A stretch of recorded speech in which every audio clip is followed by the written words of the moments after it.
region o impacts hotlines para sa matag probinsya sa reyon. Gitambagan sa DOH-11 ang publiko na dayong mutawag sa gihatag ng mga numero nga naka-flash sa ato ang screen kung adunay sintomas, kabalaka o kaha mga pangutana labot sa impacts. Nanawagan ng DOH nga magtinabangay aron maprotektahan ang kaugalingon ingon man ang komunidad. Balita sa Island Garden City of Samal sa katuyuan nga makumhuran ang ginaganon sa brownout sa bagong City Hall building o makatabang sa nagkataas nga panginhanglan sa kuryente sa isla. Ipadagan sa lokal nga kagamhanan sa syudad ang 50 milyones pesos na kantidad sa renewable energy project sa City Hall compound.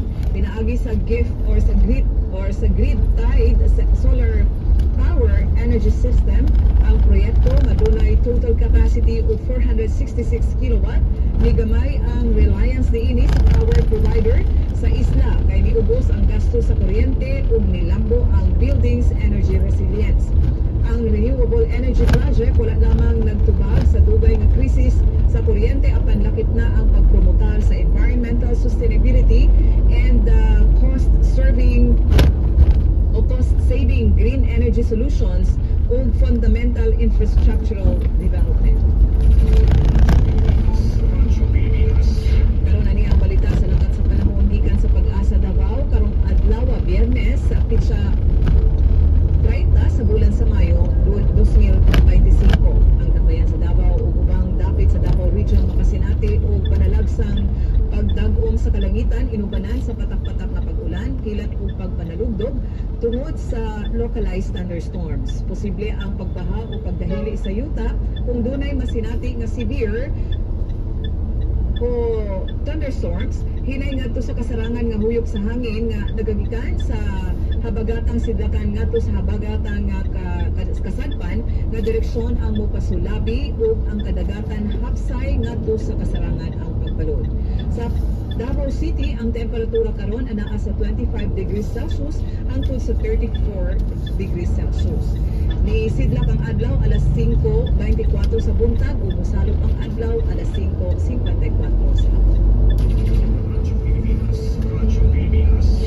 Inyong nabati ang Radyo Pilipinas News Update. Kini inyong magsisibya Dang Sabdani Jumala. Wassalamualaikum. Wassalamualaikum. Wassalamualaikum.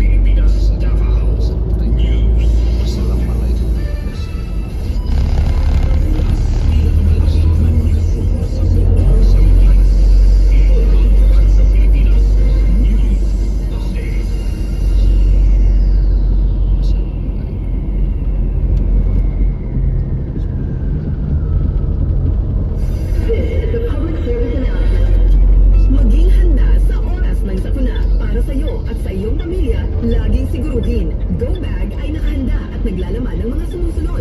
Ilang pirasong damit, ready to eat na pagkain at inuming aabot ng 3 araw. Personal na gamit para sa inyong hygiene. First aid kit kabilang ang alcohol, bandages, gamot sa lagnat, ubo at sipon, pati na rin ang inyong vitamins at maintenance medicines. Maglagay ng pito, flashlight, lighter o posporo. Huwag kalimutan ang mga charger o power bank. At higit sa lahat, isama ang mga importanteng gamit gaya ng inyong mga legal na dokumento, ID, ATM o passbook, insurance, at iba pa. This is a public service announcement from PBS, Presidential Broadcast Service.